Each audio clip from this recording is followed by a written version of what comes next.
All right. So the talk has two parts. In the first part, I argue that the default view of free will is not the classical view in terms of alternative possibilities, but a simpler causalist model in terms of just actual causes. So here you have a definition of each model. Notice that the causalist model says acting freely is just a matter of actual causes. The alternative possibilities model says that acting freely is at least partly a matter of having alternative possibilities. So the argument that the causalist model is the default view of free will and not the classical model is very simple. So the first step is just to note that actual causes clearly matter to our free will. So when you think about how we make certain choices, if we make them as a result of ordinary practical deliberation on the basis of reasons and so on, or whether we make them as a result of coercion, compulsion, certain forms of manipulation, and so on, that clearly matters to whether our choices were made freely.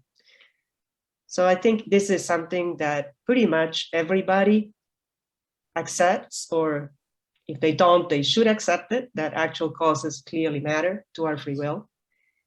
So then it seems that the simplest view is just to say actual causes are all that matters. And what the alternative possibilities model does is it adds more complexity to this simple picture. Notice again that the alternative possibilities model is stated basically as a necessary condition. So the principle PAP, or the principle of alternative possibilities, is typically regarded as just a necessary condition on free will. Free will requires alternative possibilities, but that is consistent with it requiring other things. And in particular, it's commonly assumed that you also require something like having control over your actual action, right? Or the actual sequence of events that led to your action. So the alternative possibilities model basically says, in addition to these other things potentially that matter, we have alternative possibilities also mattering. So the actual causes model is the simplest model of free will. And as a result, it seems to me that if we can explain everything that we need to explain by appeal to just actual causes, then that's what we should do, at least on a first pass. So unless given good reason to believe otherwise, we should believe in the causalist model. Now, this is gonna go pretty fast, but you might be wondering, how can be a causalist? How can we be causalists about free will? So this is partly based on some earlier work of mine. So the book that Thomas mentioned from 2016 develops a causalist model of free will. And I'm right now working on a new book manuscript where basically what I explain is how I see this causalist model of free will as an extension of the causalist model of action, which is the most widespread, most commonly endorsed view of action nowadays, at least. So how can you be a causalist about free action? Well, first you need to be a causalist about action, but a lot of people are. So you believe something like an action is a behavior that is caused in the right kind of way by the right kinds of things, such as mental states, like beliefs, desires, or intentions. So that's the first layer of causal requirements that the model presupposes. So first, it has to be an action. Now, in order for it to also be a free action, you now suggest that there's a second layer of causal requirements. And on my view, this holds because free actions turn out to be actions that have quite rich causal histories. So they are quite rich in the sense that, unlike free actions, they reflect the fact that we are sensitive to reasons in the right kind of way, And typically what that means is that we are sensitive to patterns of absences of reasons.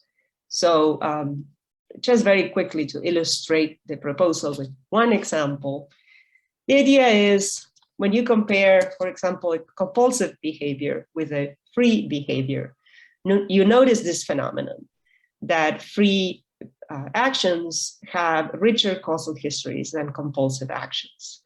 So imagine somebody who is a compulsive when he eats cookies. Once he eats one cookie, he can't stop eating cookies. So the causal history of that behavior is actually quite simple, right? The behavior is caused by the desires or the intention to eat another cookie. But if the action is done freely, it's also the case that the action is caused by or explained by a range or a pattern of absences of reasons to refrain. So for example, if you eat the cookie freely, you're also being sensitive to the fact that it's not the last cookie on the plate, perhaps, so that other people might want to eat the cookie, right, and will be offended if you take the last cookie on the plate.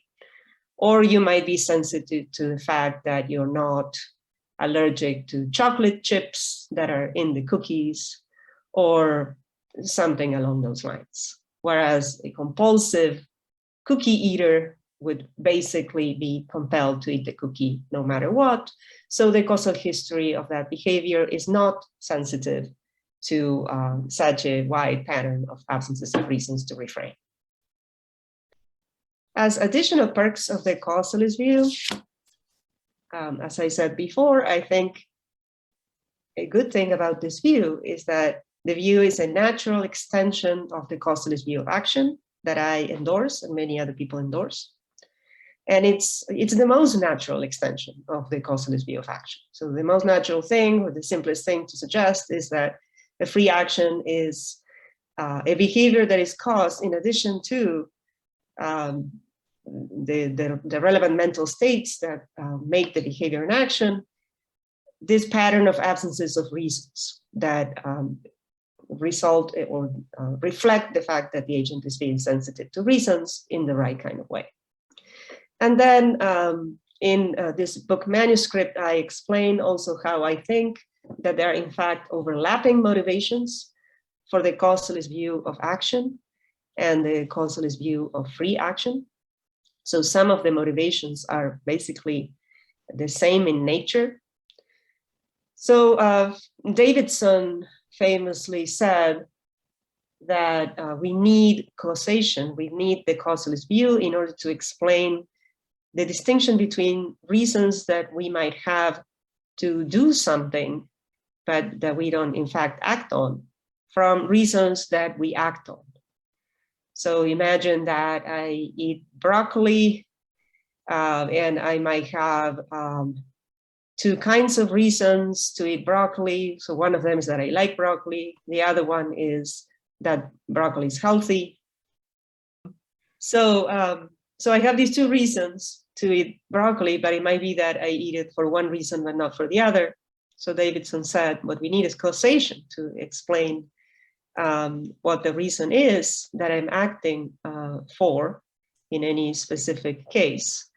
And that is what makes the behavior an action, the reason that I'm in fact acting for, and an action done for reasons. And as it turns out, Frankfurt, in his paper where he argues against the alternative possibilities model and argues for something like the causalist model, although he's not himself a causalist about action in the first place, argues for something similar to this. So basically, if you are the victim of a coercive threat, but as it turns out, you don't feel moved by the threat to perform a certain action, but you just do it on the basis of your own reasons. Frankfurt argued, you still act freely to the extent that you act for your own reasons. Right? The presence of the coercive threat, if it remains idle, is not relevant to whether you act freely. And in fact, you act freely if you act on the basis of your own reasons. So to me, these are overlapping motivations for the causalist view of action and free action. And they suggest that action and free action are both just a function of actual causes of behavior. And then a final additional perk of the causalist view, I think, is that it manages to shift the burden of proof onto the other side in the debate, the very popular debate about Frankfurt cases and whether Frankfurt cases are successful in undermining the alternative possibilities model of freedom. So a lot of people seem to believe that it's on Frankfurt or the advocates of Frankfurt cases to show that Frankfurt-style cases succeed in order to reject the classical model of freedom and to embrace something like the causalist model or a model in terms of actual sequences. And if I'm right, and the default view of freedom is not the classical model, but in fact it's the causalist model, then no such thing is needed. Of course, it would be great if Frankfurt cases succeeded in showing such a thing, but they don't need to succeed in order for us to be justified in embracing the causalist model, unless given good reason to believe otherwise. Okay, so that is the first part. I believe basically what the causalist should do is give the best version of a causalist view of freedom and then try to show that that's all you need to explain what needs to be explained. And you don't need to really worry about proving that Frankfurt cases succeed or coming up with yet another version of a Frankfurt case that might succeed and that might avoid all the objections that have been raised to them. Now, the second part is the part where I engage with Justin's work much more specifically. So he's an advocate of the classical model. And in particular, he wants to defend the classical model from the objection based on Frankfurt cases. And this is a recent development of the so-called flickers of freedom reply. And here you have Michael Robinson, who I think is here now, is another proponent of this sort of view, although the details differ. So there you have all the references of the people that I have in mind that are the target of my argument now. And the main thesis that I want to respond to, that they embrace, is this. They want to claim that agents in Frankfurt-style cases are not responsible for acting in the way they do, since they couldn't have acted otherwise, but only for acting on their own. And I'm going to work with Justin's example, or one of the examples that he presents. So this is in a book manuscript that my colleague Michael McKenna and I were teaching a class this term, and we used Justin's manuscript. We discussed it in class. So this is the example that he uses. This is an example that is modeled on the basis of a case by Millie and Robb, a trumping preemption type of case. So we have to assume that there's an agent, Jones, who decides to kill another person, Smith. And there is, as usual, a powerful neuroscientist in the background who wants Jones to make the decision, but he doesn't want to leave anything to chance. So he activates some neural control device that he had installed secretly in his brain. And if Jones doesn't decide on his own at T to kill Smith, then the device installed by the neuroscientist is rigged to deterministically cause Jones to decide at T to kill Smith. There's nothing that Jones can do in that case that would render it inefficacious.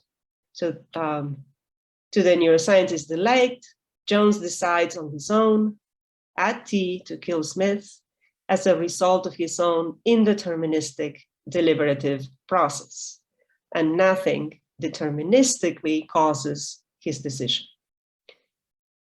So, so we are assuming, again, that there are these two processes that are started. One of them is indeterministic and the other is deterministic. So it's guaranteed to succeed if it's causally efficacious. But in order for it to be causally efficacious, the indeterministic process has to fail to be causally efficacious. And in fact, the indeterministic process succeeds in bringing about the choice to kill Smith. So he does it on his own on the basis of his indeterministic process of deliberation. Okay, so what somebody like Frankfurt would presumably say is that Jones is responsible for killing Smith because he did it on the basis of his own reasons. But he couldn't have done otherwise, because if his own indeterministic process had failed, then the deterministic process started by the neuroscientist would have been causally efficacious and would have guaranteed that he made that same choice. Okay, so what Justin wants to say is that Jones is in fact not responsible for making that choice because he couldn't have done otherwise, but that Jones is responsible for something in the neighborhood of that, which explains why somebody might have been confused into thinking that he was responsible for making the choice, and that is deciding on his own to kill Smith. But Justin wants to say he could have done otherwise in that respect. He could have failed to decide on his own because he could have decided as a result of the neuroscientist's mechanism. He couldn't have made a different choice, but he could have failed to decide as a result of his indeterministic process and instead decided as a result of the deterministic process started by the neuroscientist. So the case is not a counterexample to the principle of alternative possibilities, because the one thing that was inevitable is not something he's responsible for, but the thing he's responsible for was not inevitable. Okay. So here's a representative quote by Justin. I didn't cite the page numbers because this is just a manuscript, but this is what he says.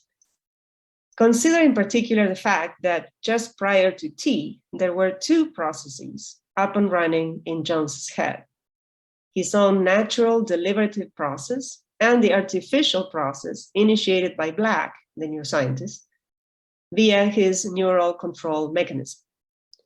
And that if the first process hadn't terminated at T in a decision on the part of Jones to kill Smith, then the second definitely would have.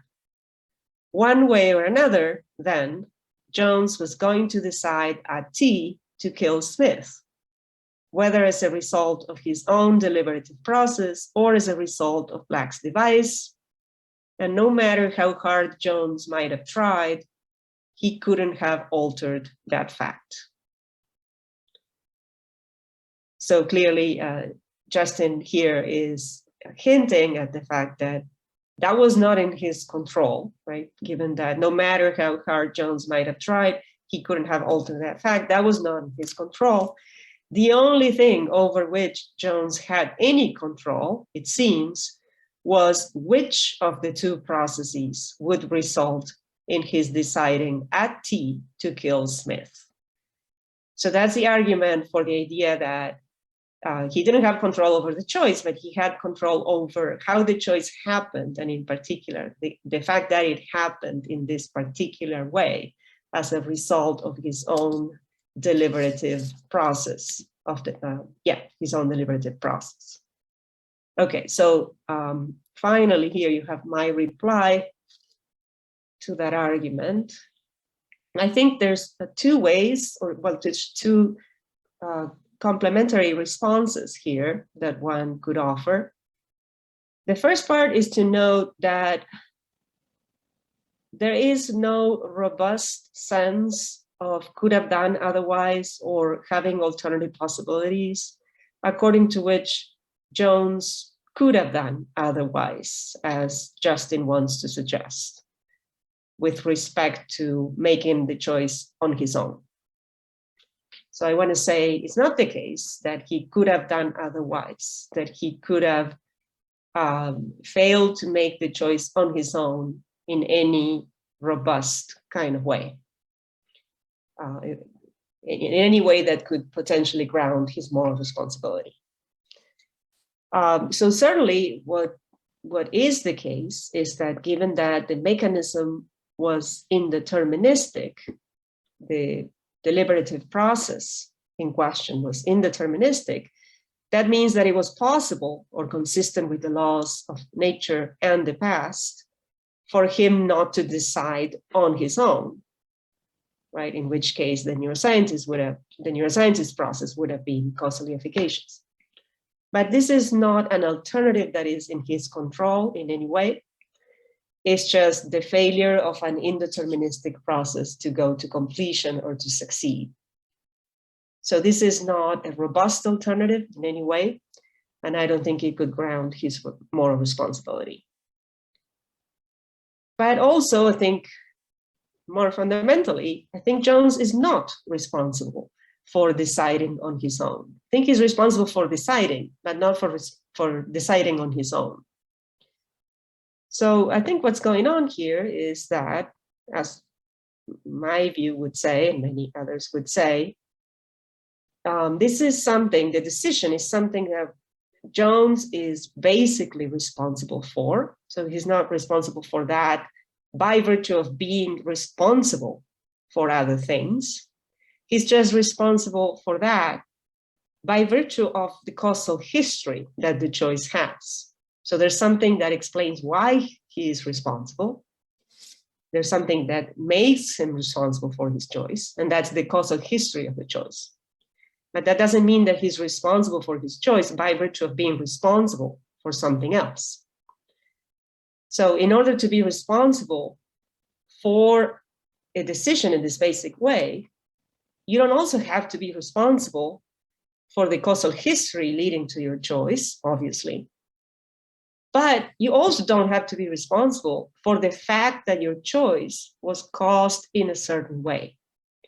And I think when Justin says that he is responsible for deciding on his own, the most natural way of understanding that claim is as the claim that he is responsible for the fact that his choice was caused in a certain kind of way, namely by the process of deliberation that was antecedent to it.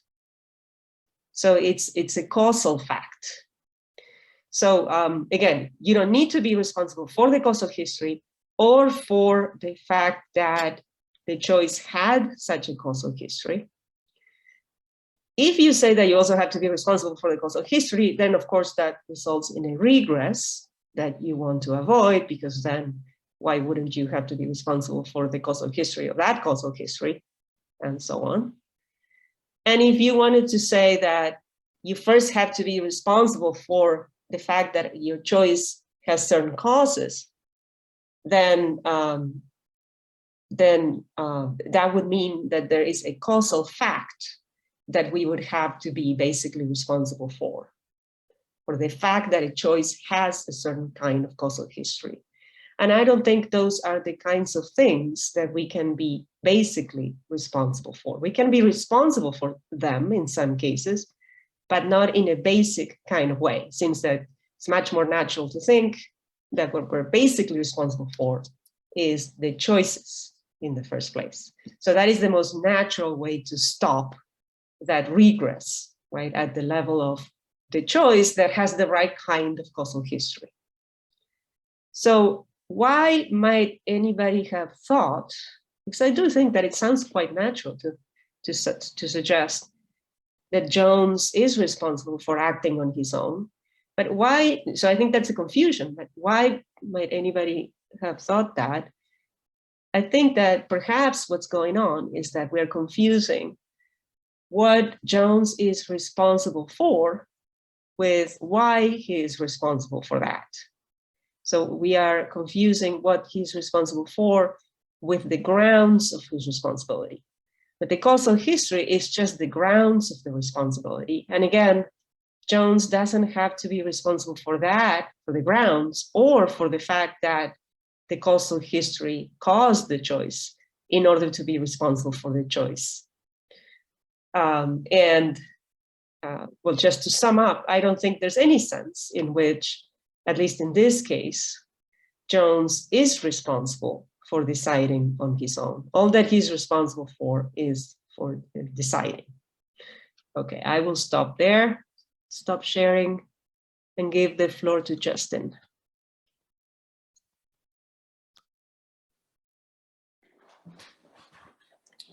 All right.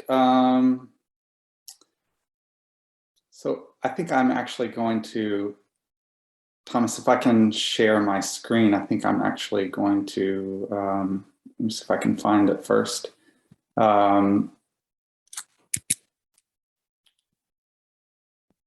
Share the handout as well, at least for a brief second.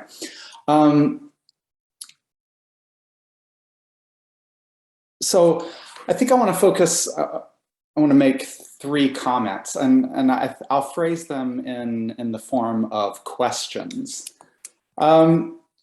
So I want to start with the idea that actual causes are relevant to free will and responsibility. So that's sort of a first step in Carolina's argument that the actual causal model should be the default view of free will. So why should we think that actual causes are relevant? So I should maybe start by saying that I'm not convinced they're not relevant, but I'm also not yet convinced that they are. So one sort of case that Carolina mentions is a case where you have 2 reasons to do something. Maybe one reason is you've been threatened with some threat if you don't do this bad thing. And another reason is you just want to do the bad thing on your own, maybe because it gives you pleasure. So Frankfurt considers cases like this, and he says, if you act for reasons of your own, right, for the sheer pleasure that you get from doing the bad thing, for example, then you can be responsible, even if you had this other reason to act that was based on the threat. And when we think about cases like that, it might seem that whether you're responsible depends on which reason you acted on. If you did it because of the threat, you might think that you're off the hook. But if you did it for your own reasons, it might seem that you're responsible for doing the bad thing. But I wonder about that. It might depend on the details of the case. So we can consider one version of the story in which you act because you enjoy doing the bad thing. And in that case, I agree that other things being equal, it seems that you're responsible for doing the bad thing. But now let's consider the version in which you act based on the threat. Well, suppose it was still wrong to do it. The threat didn't justify your doing it. You should have taken whatever the consequences of the threat were. So maybe your boss has threatened to fire you if you don't lie to your clients. And maybe the right thing to do is to tell the truth to the clients despite the threat. But let's suppose you tell the lie, and you tell the lie because of the threat, not because of reasons of your own. Well, in that case, it seems to me you still might have acted freely, and you still might be responsible if in fact the right thing to do is to tell the truth, and if you could have complied with that moral demand, if you had the ability. So it seems to me that depending on how the details of that sort of case are spelled out, it doesn't matter for your moral responsibility, whether you acted because of the threat or whether you acted because of reasons of your own. In either case, you're going to be morally responsible. What matters, it seems to me, is whether you could have done the right thing.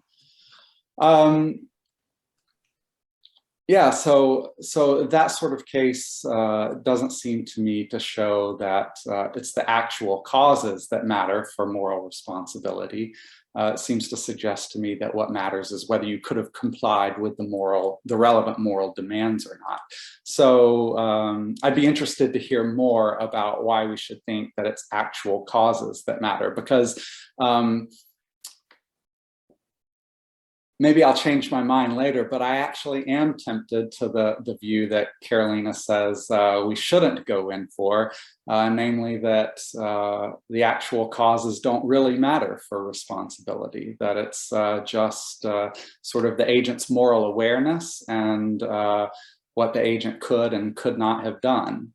So I'm at least tempted to that view. So I want to hear more about why we should think the actual causes matter for responsibility. All right, let's see.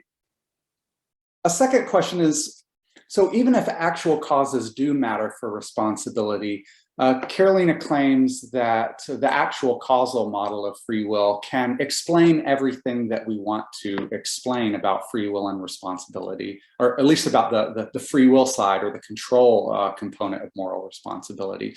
So I'd be interested in what she thinks and what her view would say about a case like this. And I'm just going to really quick read the case. It's pretty short. So imagine that someone in the office has started an ugly and damaging rumor about one of Lindsay's coworkers, a rumor which Lindsay knows to be unfounded. However, Lindsay stands to gain a promotion if the maligned colleague is fired. So when asked by her employer whether she can speak to the truth of the rumor, Lindsay deliberately lies to her boss, telling him that all the nasty things he has heard about this employee are true. She does this, moreover, despite knowing that it's immoral and despite being aware that it was within her power to do the right thing instead by telling her employer the truth. Now, I think that other things being equal, it seems pretty clear that Lindsay is blameworthy in this case for perpetrating the false rumor about her colleague. It also seems to me that the fact that she could have done the right thing by telling her boss the truth seems relevant to an explanation of why she's blameworthy for telling the lie. What seems to make Lindsay's behavior especially worthy of blame to me isn't just that her behavior was harmful or that she knew better than to do such a thing. I mean, those sorts of things are relevant to be sure, but by themselves, they don't seem to provide a full or complete explanation of why Lindsay is blameworthy in this case. It also seems relevant to me that she could have done the right thing, thereby preserving her colleague's reputation and preventing him from losing his job.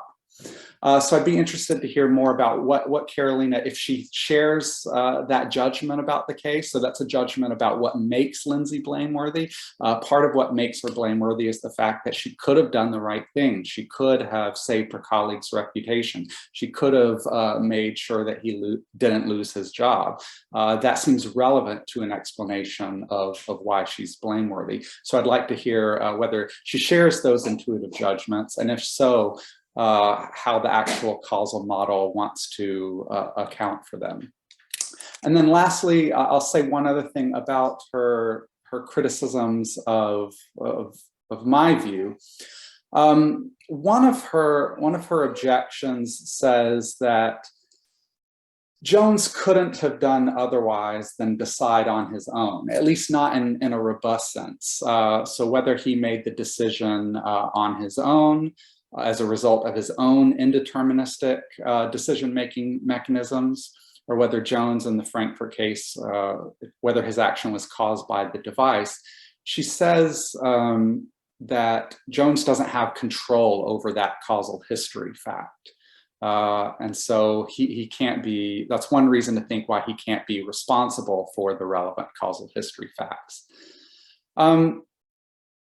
So the way I'm thinking about this sort of situation goes like this. So think about an ordinary case. I'm sitting around tonight and I have a desire to eat some ice cream, right? And maybe I've been eating a lot of ice cream, and so I think probably not a good idea for me to eat some tonight.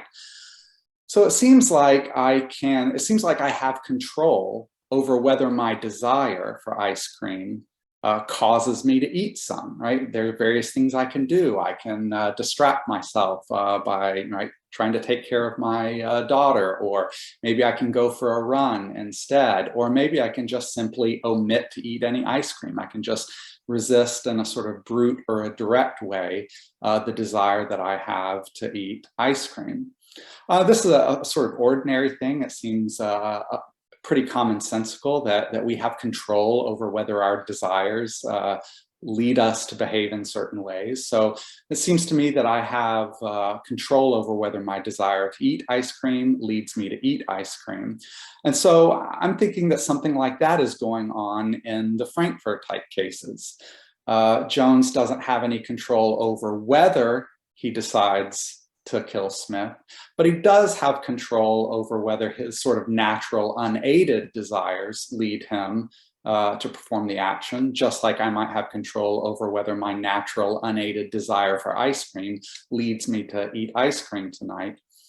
So that he does have control over that, but he doesn't have control over whether he decides to kill Smith, because even if he resists his natural unaided desires to kill Smith, Black's process is going to take effect and cause him to decide to kill Smith. Yeah, so I'll be interested to hear what Carolina thinks about that sort of way of thinking about the case. And this sort of, at least it's intuitive for me, this sort of idea that we do have control over whether we act on certain desires.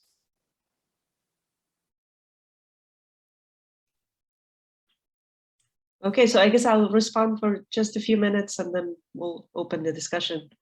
Thank you so much, Justin. So you talk more about the first part than the second part, but I think my response to your first 2 points is basically the same. So maybe I can just conjoin them. So so these are cases where you think that the most natural explanation for why an agent acts freely and is morally responsible is the fact that she could have done otherwise. And I grant that that sounds right at first. So this would be one of the potential arguments that somebody who endorses the classical view could offer, as you're doing now, as a way of trying to persuade me that we have to go for the more complex view of free will, that we have to appeal to alternative possibilities. I don't think I'm persuaded that this means that actual causes don't matter, because it's clearly the case that at least in other examples, they do matter, right? So in cases where I act as purely as a result of having been coerced or manipulated or from compulsive desires or things like that, that they do seem to matter. At any rate, my response would be that these types of cases should not lead us to reject the simplest view and to go for the more complex view, because we can still explain them with the resources of the simpler view. So I am in particular a reasons responsive theorist. So what I would say is simply that in those cases, the agent is still responding to reasons in the relevant way. And that you can see that by comparing what they're doing with what, say, compulsive, again, could be doing. So the second example involves spreading a rumor. So imagine that you are compulsive in that regard, that once you hear a rumor, you have to spread it, right? There's no, you don't have any control over that. Then the causal histories of the behaviors would differ concerning the patterns of absent reasons that for part of that causal history in the case of the free behavior, but are not part of the causal history in the case of the compulsive behavior. So the compulsive just acts basically from the desire to spread the rumor, but the reasons responsive theorist, although she's not in responding to the actual reason to tell the truth, is still responding to a relevant pattern of absent reasons. So you can imagine lots of reasons that are absent, but that are such that if they had been present, then the agent would have told the truth. right? So I think this is how a reasons-responsive theorist would want to draw the distinction between the compulsive and the non-compulsive in those cases. And I think something like that could be said about the other example where it seemed that what explained why she was acting freely when she lied to the client was that she could have done the right thing. What you would have to say is that the actual causes are the right kinds of actual causes because they reflect the agent's sensitivity to reasons. So this reasons responsiveness is in some way connected to a general ability to do otherwise, right, in the presence of other reasons. But of course, this general ability to do otherwise is not enough for the agent to have real alternatives. So that's how the two views would differ.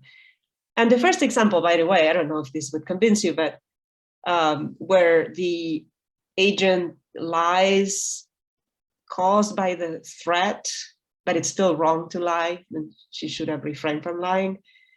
I think this is one example that could be used to show that we do all tend to believe that actual causes matter, right? So maybe we still hold them responsible, but the responsibility seems mitigated in that case because she was, acting on the basis of that threat, even if she could have resisted. And that might be why we won't be able to excuse her behavior altogether. It does seem to be a little bit mitigated. As for the third point was about how you want to say, in an ordinary case, we have control over whether our desires lead us to act or to make certain choices. And then maybe something like that is what's going on in the Frankfurt case too. So the agent Jones, you want to say, has control over the fact that, or over whether the reasons lead to her choice. And at one point you said, well, there's certain things that the agent could have done, that you could have done. You could have distracted yourself by playing with your newborn daughter. But then, I mean, if that's the kind of case you're thinking about, that's not a case of basic responsibility, right? Because that's a case where if you don't decide to distract yourself by playing with your daughter, then what you're basically responsible for is for making the decision not to distract yourself in that way. And then we would have to think about a Frankfurt case that applies to that decision. But so what I'm talking about here is basic responsibility, right? Again, there's nothing that the agent is responsible for by virtue of which the agent is responsible for the choice. So that's not the kind of case that I was thinking about, that I think we should be thinking about when thinking about Frankfurt cases. So if all you're left with is just, there's an indeterministic process, right? Leading from your reasons to your choice. And this is a case of basic responsibility. So you're not responsible for the choice by virtue of doing or omitting to do something that could have given you, any kind of control like that. Then I don't see how that really works, how you are responsible for the indeterministic process being successful in the first place. It seems to me that that's just a matter of luck. You're still responsible for the choice, so there's luck involved in your being responsible. But I think that's the right way to think about luck, right? Whereas I wouldn't want to say, it seems that you do want to say that the agent is responsible for this lucky process going to completion. That's not, I think, what we should say. But let's see what other people think. Let's see.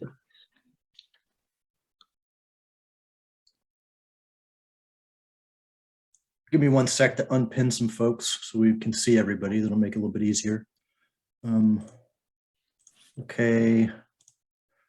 Okay. Well, I don't want to be front and center with this. Let me repin somebody. We'll make it Carolina. Okay, hold on one second. Okay, that's better. Okay, so I forget if it's Chris or is it Chris or Clay? I don't remember. K Thompson. I don't remember the first part. Oh, Kyle. Kyle, I got them both. Sorry about that. You're good. Thanks so much for the talk and the conversation. I appreciate the comments. I think really helps. I have a question about, and this I guess can be for both of you to weigh in, just kind of a clarification on the vignette with the assassin. I'm wondering what's being bundled or packaged as a single decision. Presumably, if this neural wave thing comes on board, there has to be some kind of, there's some temporal component between the indeterministic decision not to kill and it somehow registering. Like it has to take place in time, and it's probably, you know, we could imagine it on the picosecond or whatever we would want. But when I think about that, it's kind of being bundled as a singular decision. And I wonder if there's anything that primes our intuitions one way or the other, given that it's treated as a singular decision in the way it's talked about. And we could maybe, to make this more exaggerated, if we imagine that this machine works, but if assassin or whomever indeterministically decides not to kill someone, and then this thing takes an hour before it comes on board and causes them to deterministically decide to do so, for me, it changes my intuition. It strengthens how much it feels that the indeterministic choice in the first place had a robust sense of could have done otherwise. It's like they're casting a bit of rebellion against what is going to come in an hour from then. And it strikes me that if we found, you know, if you had a friend or a loved one and you found out they could either have killed the person then or indeterministically chosen not to, only to an hour later be caused to do so, I feel like the moral character, I want to hang out with the person that's going to rebel against that. And so I wonder what's being collapsed, and this is one singular event. Justin, why don't you go ahead, given that it's your case? Yeah, well, it's actually not my case. Well, yeah. It's Al's case. So maybe Al, if I don't do it justice, Al can chime in. But no, I think it's a misunderstanding of the case. So if we forget about free will for a minute, in the literature on causation, there's lots of discussion of causal preemption when you have two causal processes up and running and one of them ends up causing the result and the other one doesn't. And there's all kinds of different preemption cases. And one kind, allegedly, is called trumping preemption, where you've got these two causal processes that are chugging along, and they're both going to cause one and the same result. And they both terminate, they both come to completion, but one of them overrides right in the moment. It doesn't override the other one before. It overrides it right at that moment. So the one cause causes the result. But if it had failed to cause the result at that very moment, then at that very moment, the other causal process would have caused that same result. Now, it's controversial whether trumping preemption is actually possible, but the assassin case that Carolina quoted was supposed to be a case of trumping preemption. So we're supposed to imagine that Jones has his own indeterministic deliberative process that's going on. So he's trying to make a decision about whether he's going to kill Smith. And also the neuroscientist has started a deterministic process up that is going to cause Jones to decide to kill Smith precisely at T, if, but only if, Jones's own indeterministic deliberation doesn't terminate at T in a decision. So there's no temporal interval here, but it's supposed to be that as things actually happen, Jones's own natural, unaided, normal deliberative process terminates in the decision, and the deterministic process initiated by the neuroscientist is causally inert. So that's what's supposed to lead to the intuition that Jones can still be responsible for what he did, because his decision wasn't actually caused by the neuroscientist. It instead resulted from his own indeterministic process. So it's controversial whether the case is coherent, but I'm willing to concede that it is. And so then if it is, we have this puzzle about whether Jones is responsible, and if so, what he's responsible for.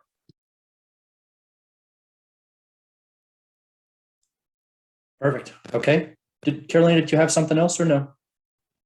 No, that's exactly what I would have said. Al, do you have anything to add? No. So, Michael, what do you got? Excellent, thanks.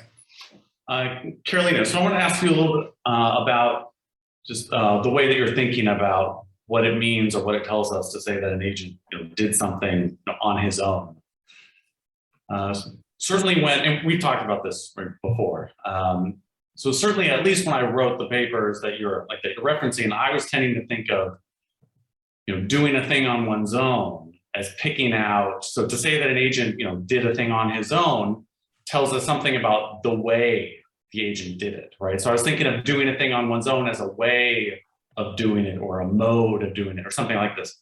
So I just want to press on that a little bit and see what you want to say. So, right. So imagine there's a button, and I want Jones to press this button every day around noon. I've got my own reasons, and so at noon I put it to Jones and ask him to push the button, and if he refuses, then I've hired a big guy to force him to push the button. And so I've been doing this about a month, and Justin, sometimes he pushes the button on his own, sometimes he refuses, and the big guy forces him to do it. And so, I run into Justin, and Justin asks me, hey, has Jones pushed the button today? And I say, yeah, he did. And Justin asks me, so did he press the button on his own?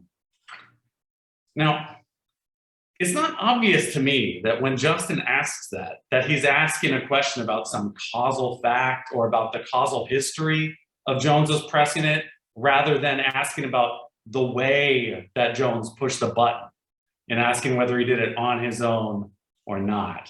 So just want to put that to you and see whether that moves you at all, or what you would think about that. I guess I would like to hear more about what the way is. I mean, when we say the way that somebody does something, so the fact that he walked in a particular kind of way, I can see how that's not necessarily a causal fact, right? The fact about the causal history of the walk is just an aspect of the walking. It's a property of the act of walking. So that sort of thing is yet another sort of thing, I guess, that you could be potentially morally responsible for. It's still a fact. The fact that you're walking in a specific kind of way versus just the walking, or the fact that you're walking. And I take it that that's another thing, given that it's not something like a basic act that you can be responsible for only by being responsible for other things earlier on, such as, I don't know, the decision to walk in that weird way. Yeah, I guess I'm not totally opposed to, I guess in that earlier exchange, I wanted to hear more about what that proposal would amount to in this case. So I'm still there. I want to hear more, because it doesn't strike me as the same kind of thing. Pressing the button, in this very specific kind of way, it could be understood as, in terms of the walking case, as the pressing of the button having a certain property, or more naturally, I think in this case, it could be understood as a causal fact. So I think in the button case, it's still a causal fact. I mean, it doesn't really help as an analogy. But even if it were not, I mean, even if you cook up a case like that, why would it help with the Frankfurt case? Because the Frankfurt case does seem to be about causal history, right? So the central question is whether you're responsible for X or whether you're responsible for something having to do with how X was brought about, if by you or your internal processes of deliberation or by an external neuroscientist. So that definitely sounds like a causal history fact to me. The on your own. Yes, right. Okay. And nothing to, maybe we just have brute just difference. It doesn't sound to you like a, so you'd be fine with like pushing the button quickly, pushing it with your right hand or this finger, like all of those are ways of pushing the button. But when you say you pushed it on your own and what if I say that just means something like, you know, without being forced to do it, but you don't think like one of those is not like the other. It's like that doesn't strike you as a property of the pushing. So you can walk on your own. Let's think about that case. Or you can walk accompanied by people. So that's a way of walking. But you can push your button on your own can mean nobody else is around, or it could mean not forced by somebody else to do it. And that's a causal fact, right? Because it has to do with what causes you to push that button. I guess that's what I'm wondering, like pushing on a little bit. Yeah, whether that has to be a causal fact, saying that you weren't forced to do it. Doing it without being forced. I guess I'm wondering whether that's not close or close enough, if not directly with the quickly, slowly on your own side. Yeah. But thanks, I appreciate it. Thomas, is that a follow-up? No, well, it's related, but it's okay. I'll come back. I need time to think about it. We'll let Robert go first. Hi, thanks, Carolina and Justin. This is kind of a follow-up to your point, Michael, but maybe at a kind of bigger level. I don't know what to say about whether or not the causal or the classical model is right, but I do think that there's something to be said for, I think, what Michael was pressing on. So I think, Carolina, you want to set this up like a classic one thing or two thing debate in philosophy. So we have some target thing we're trying to explain, and the person who says one thing says, look at my simple, explanatorily powerful proposal. And the person who says two things says, but wait, you can't actually explain everything.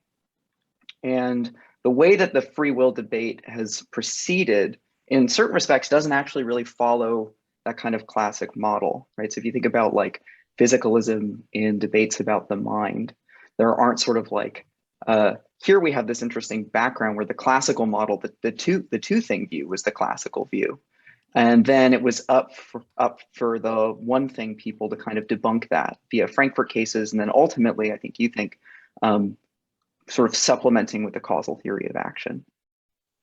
But in the kind of cases that Michael is thinking about, there's a kind of burden on the person who thinks there's only one thing. They have to explain all of the relevant features just in terms of that one thing.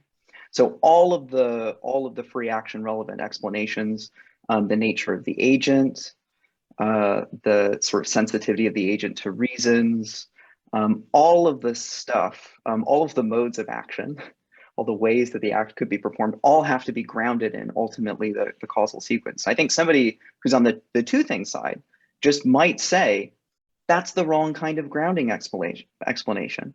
There might be lots of different partial grounds in virtue of which the agent is free. And there, I think like the thing that you need to say is, but I can explain everything in terms of the causal, just in terms of the actual causal history. I can do that every time.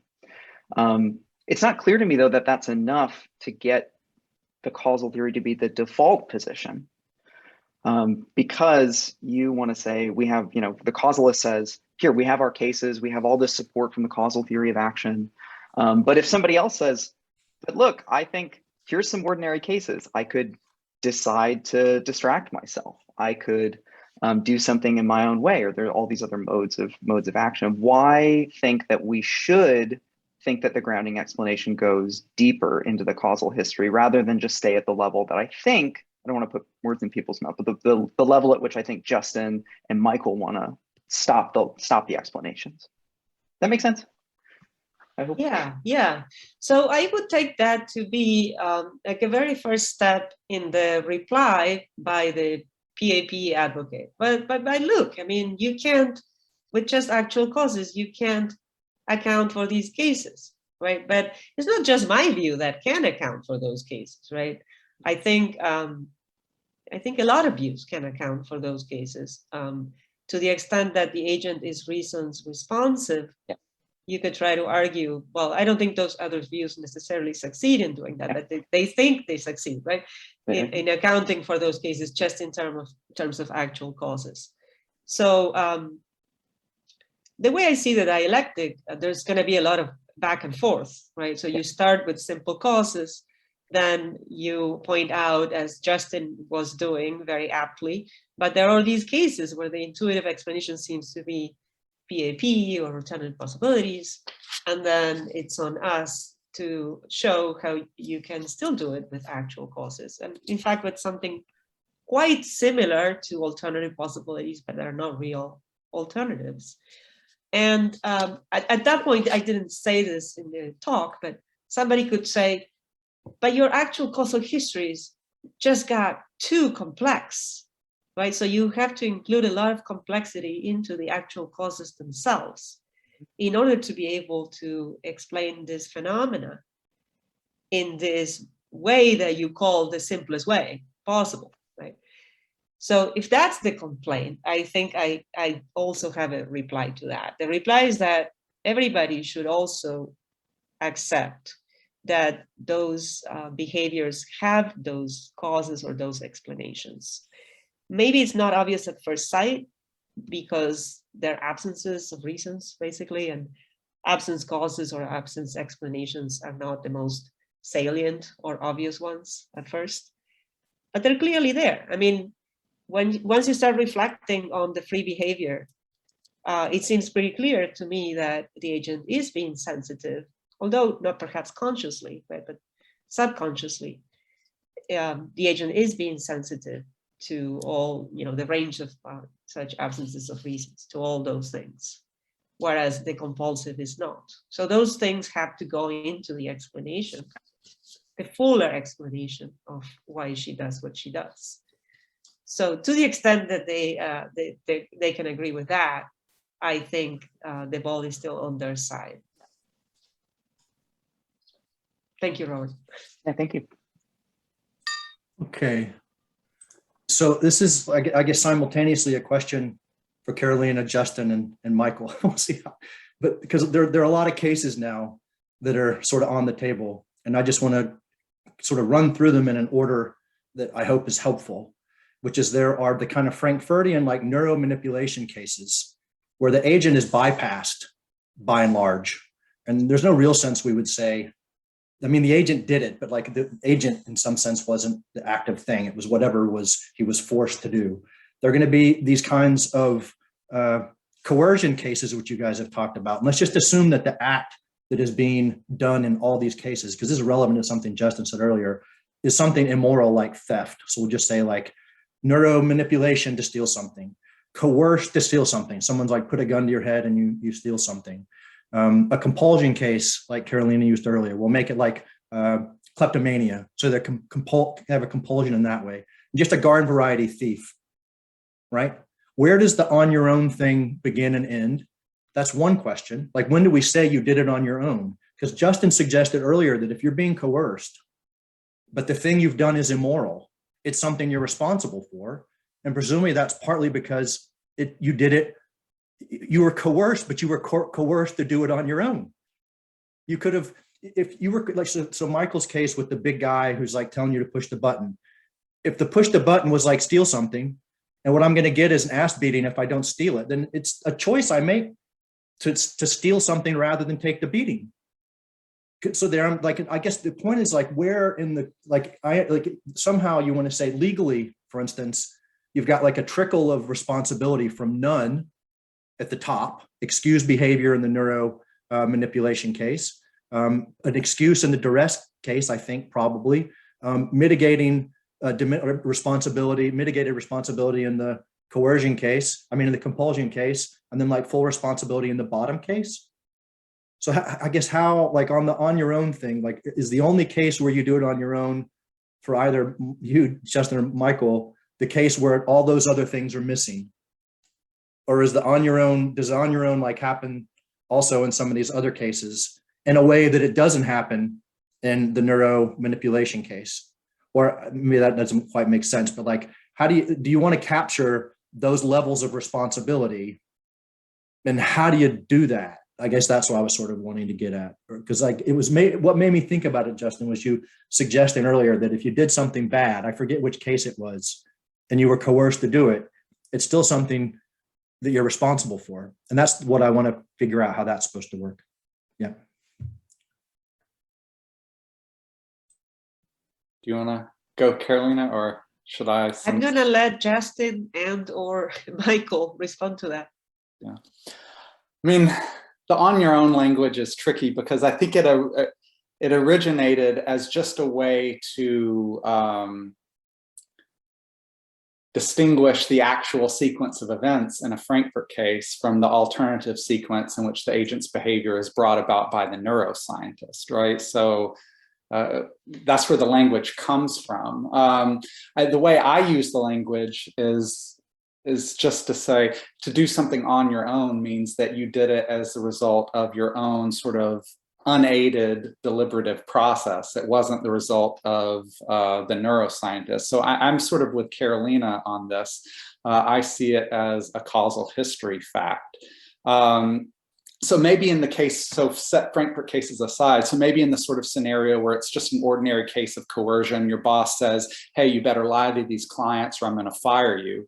And then so you lie to the clients. Well, you know, did you do it on your own? Well, maybe in one sense, yes, in one sense, no, right? I mean, it wasn't, your action wasn't produced by any sort of outside artificial process. So in that sense, yes, you did it on your own.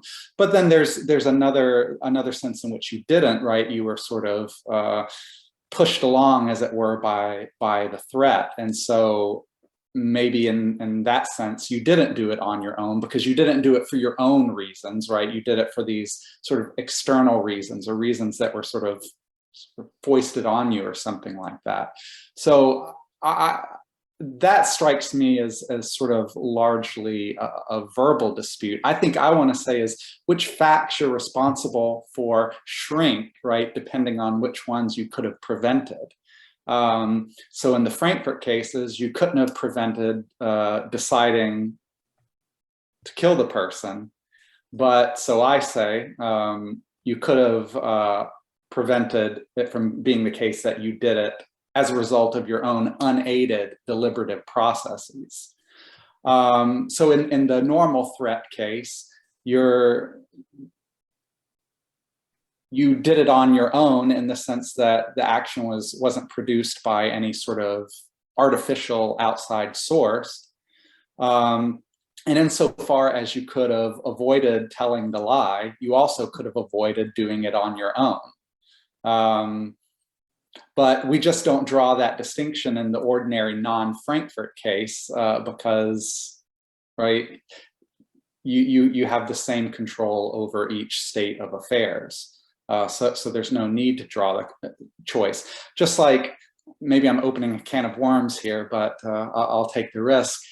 We think about some of these omission cases where, so one of the famous ones, John's walking on the beach, he sees a child drowning in the water, but he decides not to get involved, right?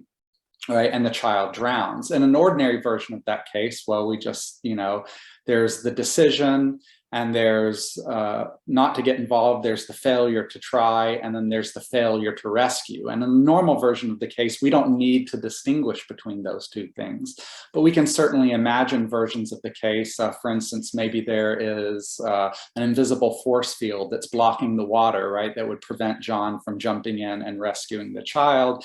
And in that case, we do need to start drawing some distinctions. So in that case, we think John would still be responsible for his decision, still be responsible for not trying to rescue the child, But I think most people want to say that given the invisible force field, he wouldn't be responsible for actually failing to rescue the child. So when we start bringing these artificial features of the cases in, now we need to start making these more fine-grained distinctions. So that's how I see this all coming together with these various cases. I don't know if that really helped answer your question, but I hope it did. Yeah, let me just, because I want to make sure I get at the top end. Just the difference in something like the Frankfurt neuromanipulation case and then the kinds of duress cases that we're talking about. So you're drawing a distinction because in one case you might say in no sense was it up to me, and in the other case it was like partly up to me and partly not up to me. But you might still want to say they're equally excused because they don't cross whatever threshold of responsibility you might think you have to cross to be responsible. The law is certainly going to treat them that way if there was such a thing. So this would be like a hypnotism case versus a duress case. The law doesn't care about that. All they care about was if it was either one, you're probably excused.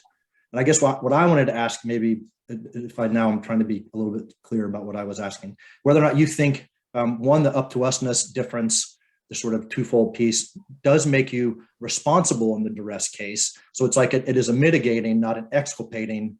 Because I took it that's part of what I took you to be saying earlier, and I just didn't make myself very clear. So that was the question. Okay. Right? Yeah. And then I think I can give a much briefer answer to that. Yeah, I think at least in terms of the control condition, where culpability comes in is that point that you could have resisted. So if the threat was so powerful that you just couldn't have resisted, you're off the hook completely.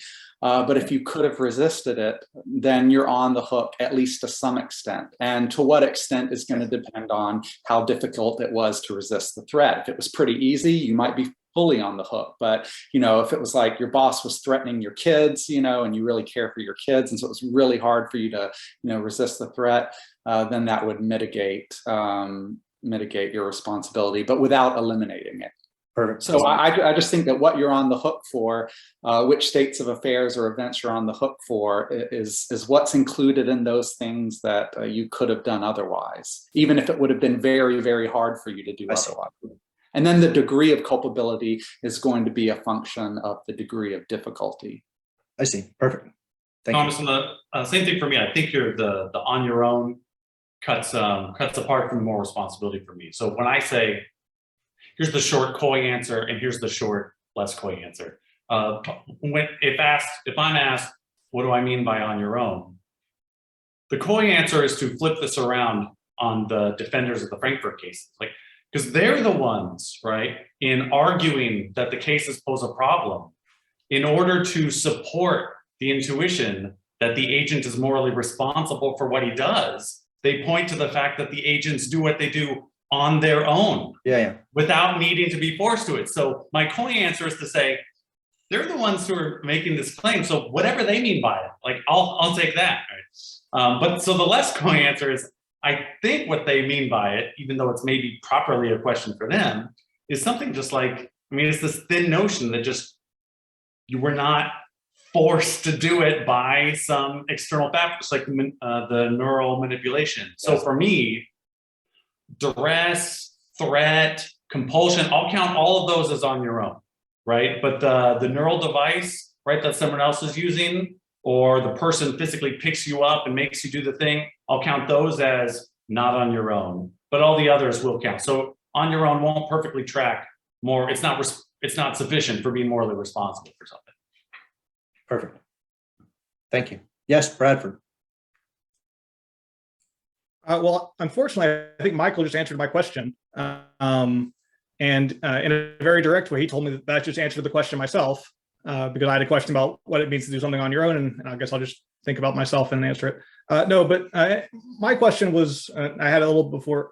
I was thinking this, and Thomas asked a similar one, and think about what it means to act on your own. And we're thinking about some kind of, even if we're thinking a certain kind of causal history that omits certain kinds of force. I was thinking of cases where someone sets it up such that they force themselves to do something. So I have a lot of grading to do next week, but there's also some sports this weekend. I want to ensure that I'm going to do this. So I wrote a program that if I it can tell if I'm grading or not. If I'm not grading, it'll send a large donation to some cause I don't like, right? So you know, and you could set them up all kinds of ways to capture all different kinds of forces. But it seems like in that case, you know, I act on my own, even though there is this kind of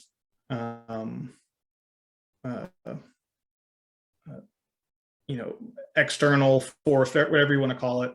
And then, yeah, I mean, I think these cases can be created even in Frankfurt kinds, but just, you know, what Justin and Carolina and Michael think about that in terms of on your ownness, and I maybe I know what Michael thinks, but everyone else. Well, I would say that's a case of non-basic responsibility and action, right? So you're setting things up in a way that guarantees that you will end up doing something. You're still more responsible for that because you're responsible for setting things up in that way in the first place. And I guess that's the kind of case where we would all agree about that, right? So you're morally responsible for setting things up in that way. You are responsible for, you know, making the choice in the first place. You're not just responsible for doing it on your own, right? Right, guys? Yeah, on your own, you arrange to be forced to do this thing not on your own, and you can be responsible for that, and it derives from your on your own setting up that initial thing. Yeah, agree. I won't really get, yeah, I agree with all that. Bradford has a really fun paper that recently came out in the Journal of Ethics. I don't know if it's actually out or if it's online first, definitely. So people should read it, where he runs these sorts of cases against the sort of view that Michael and I defend. So people should go read Bradford's paper. Bradford, I have a reply. It's in the manuscript. I'll send it to you.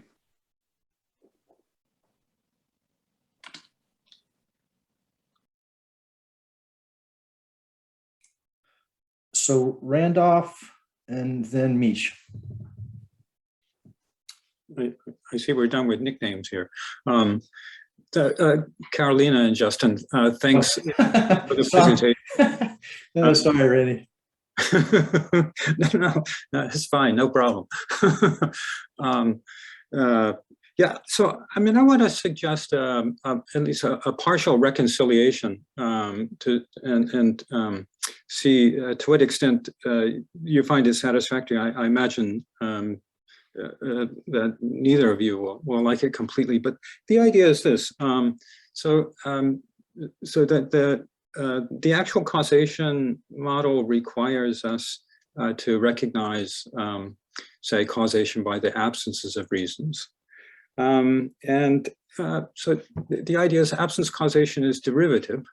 It's grounded in the causal powers of things. For example, if, say, the lack of food causes starvation, when, say, the presence of food would have prevented starvation. And the presence of food will do that because of the powers, causal powers of the food and of the creatures who were there to eat the food. So and then generally when agents have various causal powers, they have various abilities. Now the Frankfurt cases show us perhaps that you know, what's generally the case isn't always the case, but so anyway, don't the question is, do we to some degree get a reconciliation of the view that you know, certain powers or capacities and usually abilities are required for somebody to be responsible for what they do. A reconciliation of that view with the view that yeah, there's always a certain kind of actual causal story that's present, and that will distinguish the cases where somebody's responsible and somebody's not. That's great, Randy. In fact, one of the chapters in the manuscript that I'm working on kind of looks at an expanded picture of the causeless view. So the causeless view is simply defined in terms of the central claim. that is a supervenience/grounding claim that says freedom is exclusively grounded in the sense of full grounds in actual causes. But then those actual causes could themselves be grounded in other things. And in this extended view that I consider in one of the chapters, what it's actually grounded in, what they're actually grounded in is powers or dispositions, maybe abilities, I'm not sure, I'm more clear on dispositions that agents can have.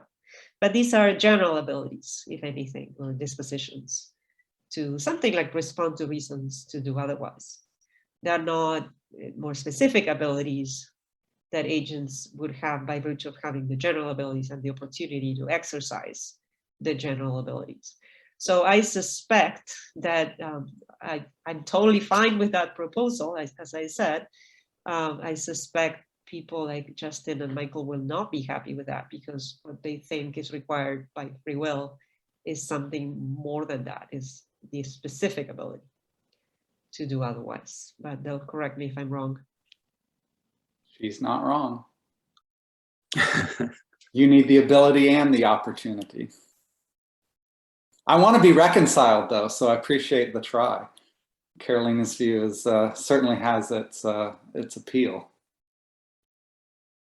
Okay, this will be the last question because we've gone on longer than I want to put the participants and the speakers through. So the question will be from Meech, and then I have some questions for you guys afterwards about it for everybody, and that'll be the end of it. Thanks. Okay, so I work on the politics of responsibility, and I wanted to bring a political dimension to the conversation. And so I wanted to go back to Justin's point about how some people think that when you're acting under a threat, your responsibility is mitigated or eliminated, even if you could have done better. And it seems to me that social norms often operate as threats in our society. So the example that comes to mind, although there are many, is Adrian Rich's notion of compulsory heterosexuality, which he coined in 1980. So it refers to the fact that heteronormative culture, if you resist or go against heteronormative culture, you can be punished. So you're kind of always living under this threat of punishment if you resist the dominant social order. So I'm just wondering, so I guess this is for Carolina, do you think that these social pressures that I'm comparing to, like threats of punishment, do you think that they mitigate your responsibility for if you assimilate into that system of power and kind of like go along with it and enforce the status quo in your society? Yeah, I don't have a lot to say except that my view is perfectly consistent with the view according to which moral responsibility and even free will are degree notions. It's just that I believe it's really hard to come up with a good account of that, how might exactly work. When you think about specific cases, it seems pretty clear that that's what's going on, right? That we want to blame some agents less than other agents because of the particular causal sources that led to their actions, because of also the kind of the way in which they met the epistemic conditions for responsibility too, the kind of awareness that they had, the intention that they had, and so on and so forth. But once you combine all those elements, try to combine them into one single account of mitigated responsibility, then it's really hard to know how to do that in a systematic manner. So that's why I have never explicitly embraced that view, but I think it's perfectly compatible and quite natural to go that route and to include all those cases that you had in mind. I don't know if Justin had anything to add to that. Yeah, I agree. I think any adequate account of responsibility and the control that's required for it is going to have to take account of the fact that we can deserve more or less blame, more or less praise. And I think that both internal and external social factors are going to play a role in determining the degree. So I think those sorts of social pressures can definitely play a role, as well as internal psychological factors. So I take it though really quick that maybe the heteronormativity thing is going to be one example where the thing that we're talking about them succumbing to isn't itself immoral. I mean, it's not like them being heterosexual is immoral, but them like succumbing to it when they're not, you might think is immoral. That's different than like a Nazi youth case where the thing they're doing is immoral and they're succumbing to the pressures is immoral. So there may be like, And you might think they're doubly, that's a case of like double immorality. And in the case you mentioned, it might just be like partly immoral in one sense, but not in another sense. yeah, I was thinking of when the person like assimilates into heteronormative culture and basically endorses the view that like everyone should be straight, and if you're not straight, you're like deviant. I see. Yeah. So yeah, so Yeah, basically okay, yeah. you're yeah.